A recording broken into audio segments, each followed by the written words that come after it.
Toisessa jaksossa katsotaan, miltä ajopäivät 4, 5 ja 6 näytti ja loppuun pientä yhteenvetoa reissusta.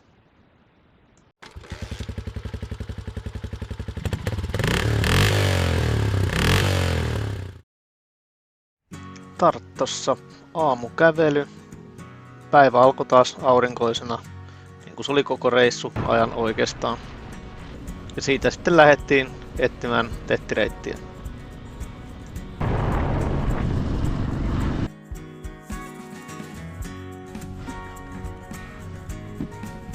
No niin, sitten tultiin tähän kohtaan, mistä lautta menee yli, mutta ei lauttaa aukeaa kuulemma huomenna. Mutta ei se mitään. Mukava rouva tuossa sanoi, että hän voi kyllä auttaa ja tämmöstä näin, niin ei siinä sit mitään. Kavastun lautta. Kavastun kartanon herra W. Wolfin käskystä laitettiin vuonna 1899 liikenteen helpottamiseksi yli Emajoen kulkemaan lautta.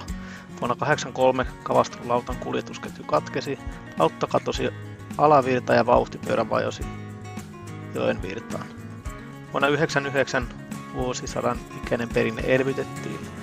Alkuperäinen vauhtipyörä nostettiin joen pohjasta ja laitettiin kuntoon.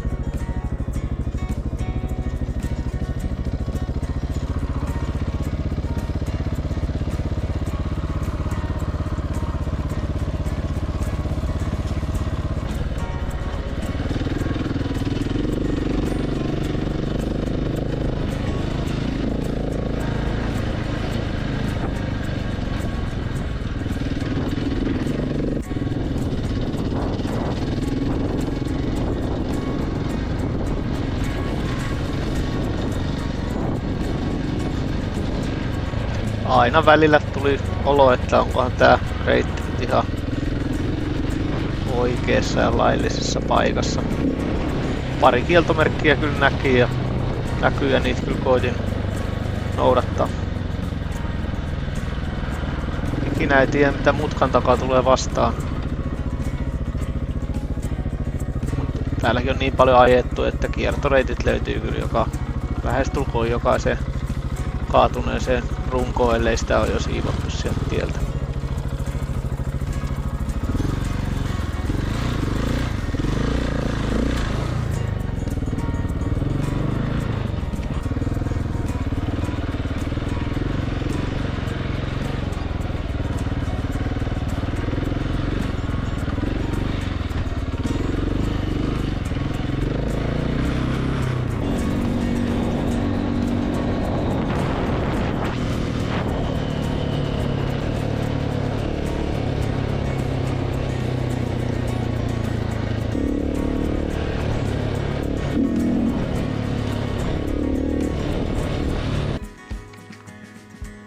Sitten vähän erilaista nähtävyyttä. Maailman korkein mänty 46,6 metriä. Ja joku kuusi vähän kärsinen näköinen.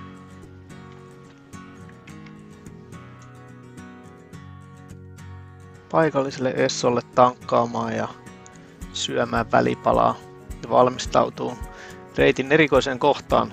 Tie menee Venäjän läpi. Ja ei saa mennä kävellen eikä pysähtyä siinä pätkässä. Oikeastaan 2 otteeseen meni. Toinen oli 30 metriä, toinen vähän reilu kilometri.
aamulla tupsahdin metsästä, niin paikalliset poliisitkin oli odottamassa. Eipä niitä juurikaan näyttänyt mun touhut kiinnostavan. Enkä jäänyt kyselemään.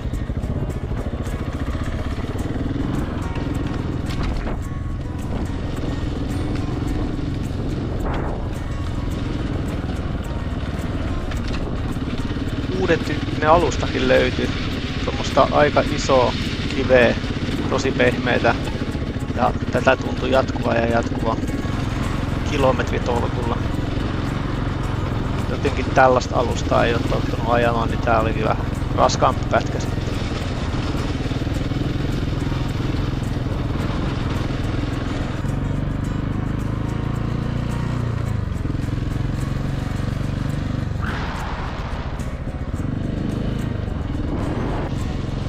Latvian raja-aita.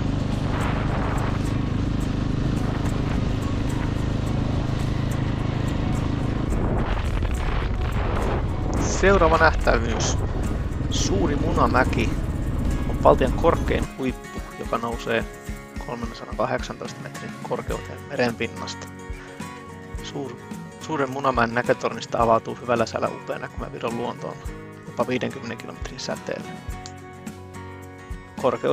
Tornin korkeus on 29 metriä.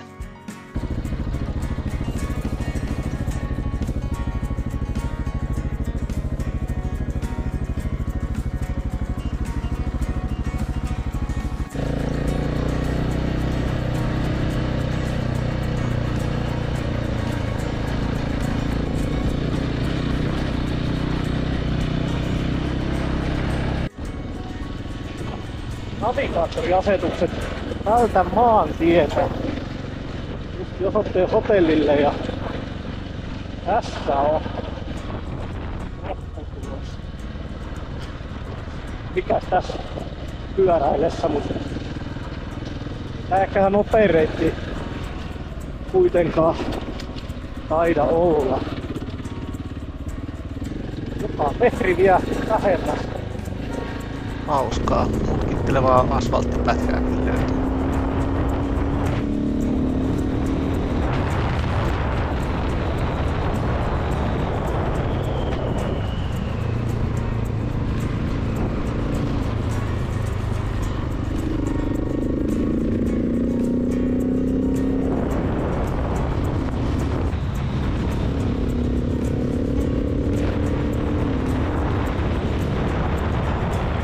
Valkaan tulin. Sitten jotenkin ajatuksessani ensin hotelli ohikin. Hotellihan oli ihan vallan mainio, todella rauhallista.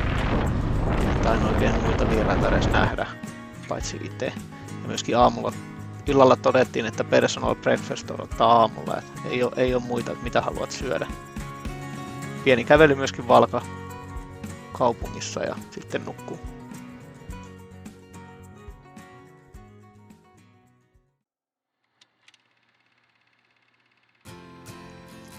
Rauhallista oli aamupalalla. Ja oli vielä hyvääkin kaiken lisäksi. Hotelli mun muistaakseni maksoi joku 60, eli hinta-laatusuhde varsin kohdillaan. Tän näköistä kaveria siellä aamupalalla sitten oli mun lisäksi.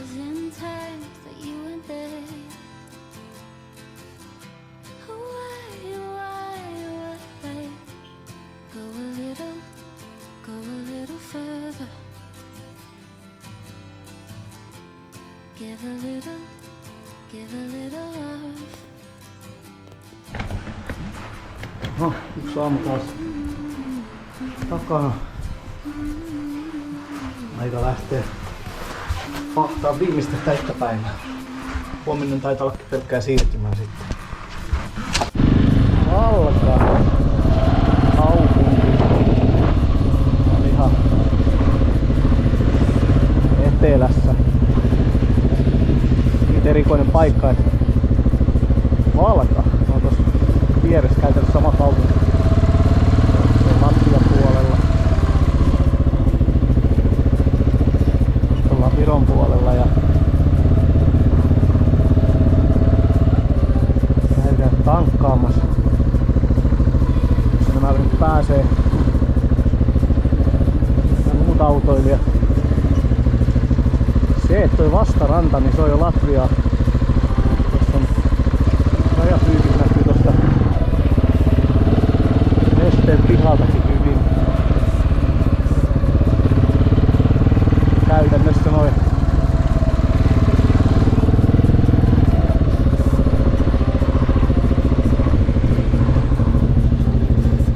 tossa on rajapyykköjä, eli vasemmalla puolella on Latvia, oikealla puolella Viro. Oma matka jatkuu tosta sitten tehtiin, olisiko ollut 9 numeroa, niin tonne noin Pärnuun. Katsotaan paljon jaksaa ja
Sitten olikin ihan hauska pikkupätkä, jonkunnäköinen lisäkiepautus.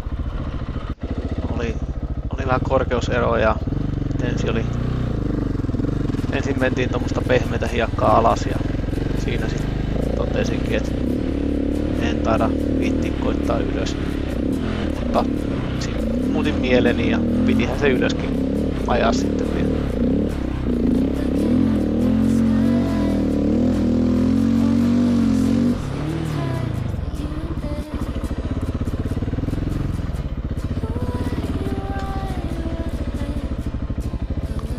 Varsin erikoinen pätkä myöskin. Kaatuneita puita jatkuvasti ja aika pitkältäkin matkalta vielä. Mutta kuten yleensä, niin kiertoreitit löytyy, ellei vitti päältä. Ja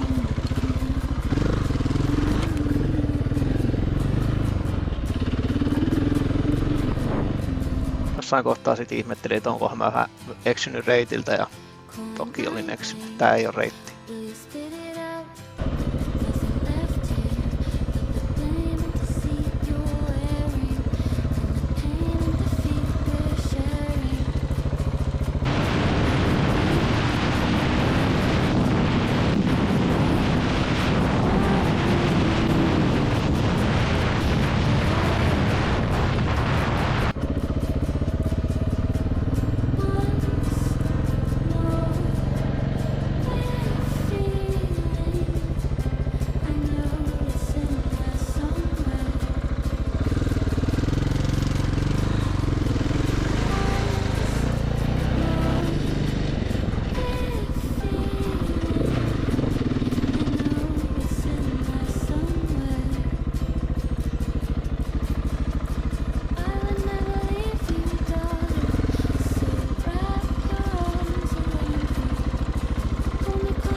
Pärnuulta löytyviä ihan hauska monipuolinen pätkä, 8 kilometrin pätkä, niin sai lasketella ihan hauskaa vauhtia, oli vähän vesihaastettakin välillä.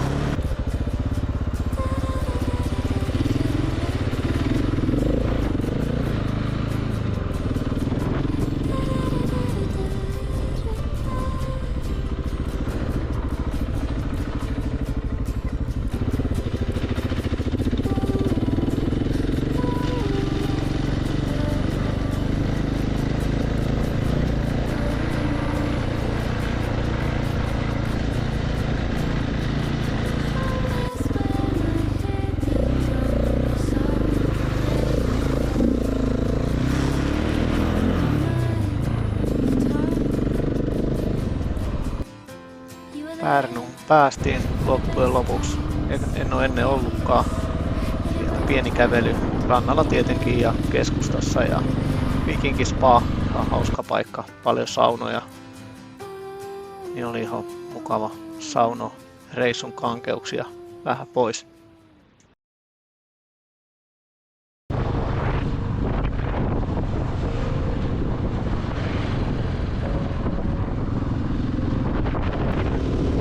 Päivä 6 alkoi aamukävelyllä.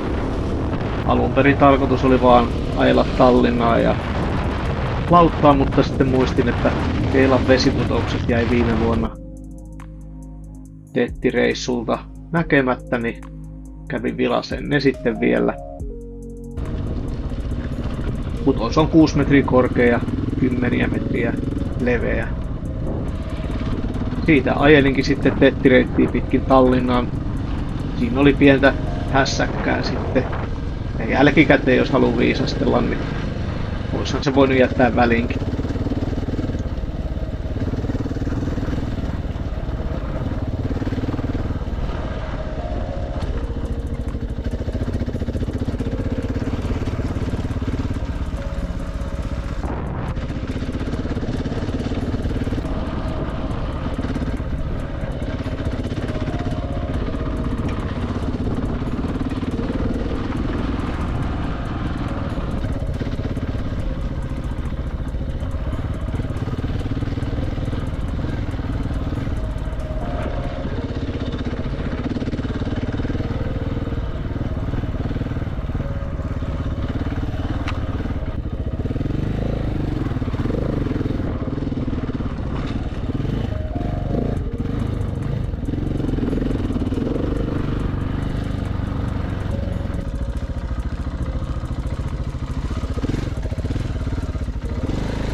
Mukava tie ajella on.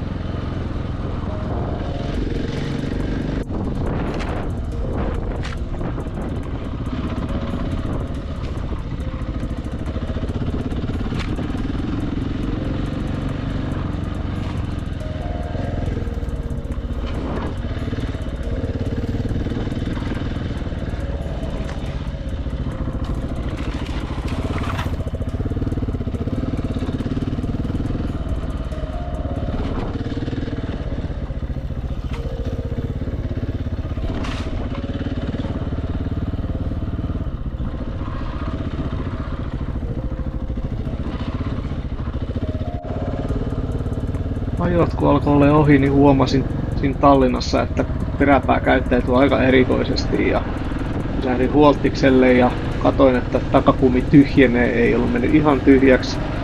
Lätkäsin vaan täyteen ilmaa ja totesin itselleni, että ajan lauttaan, että haluan Suomeen, että reissu on ollut pitkä.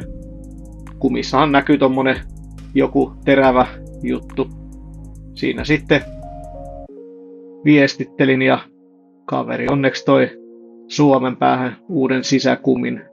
Paikat olisi ollut, mutta en ollut varma sitten, että olisiko se paikka pitänyt. Niin hyvä juttu, että sain kumin sinne ja reissu piteni sitten jonkun verran, mutta vihdoin ja viimein sitten pääsin ajelemaan kohti Ylöjärveä ja lämpötila alkoi olla jotain 3 luokkaa ja vaatteet taisi olla pikkasen vähän mukana ja tämmöistä näin, mutta reissu päättyi kuitenkin onnellisesti omaan kotiin. Mitäs reissusta jäi käteen? Karttaan oli piirretty reitti, no sitä ei tullut ihan orjallisesti seurattua, kun huomasin, että välimatkat oli niin paljon pidempiä kuin olin kuvitellut. En mä edes loppujen lopuksi niitä sen enempää laskenut. Ja se muistutus taas, että keskinopeus taitaa olla joku 30 kilometriä tunnissa, jos miettii pysähdykset ja nähtävyyksien katsomisen. Tuommoiselle reissulle kannattaa varata tosi paljon aikaa ja unohtaa sen kiireen ja mennä maltilla ne päivämatkat. Et kyllä jos ajattelee vaikka 10 tunnin ajopäivä, niin ajot voi olla jonkun verran raskaitakin siellä jossain kohtaa. Eli kyllä se 10 tuntia on aika raskas pätkä ja jos reissu on pitkä, niin siinähän se sitten kertautuu sitten vielä. Rahaa mulla meni vissiin joku 850. Siinä oli 5 hotelliyötä ja tietenkin ne pari laivaa ja tämmöiset. Ihan kohtuullinen määrä sinänsä. Ei ollut halvimmat yöpymiset, varmasti olisi päässyt halvemmalla ja varsinkin jos lähtee kaveriporukan kanssa ja kattelee jotain mökkejä, niin pääsee jo huomattavasti halvemmalla. Mutta itse olin siis hotellissa joka ikisen yön. 60–100 oli hotelliyö. Kaiken kaikkiaan tosi hieno reissu. Pientä jännitystä siinä etukäteen oli, mutta hyvä, että lähdin ja hieno juttu aina, että pääsin pois myöskin. Ei muuta kuin kohti uusia seikkailuja.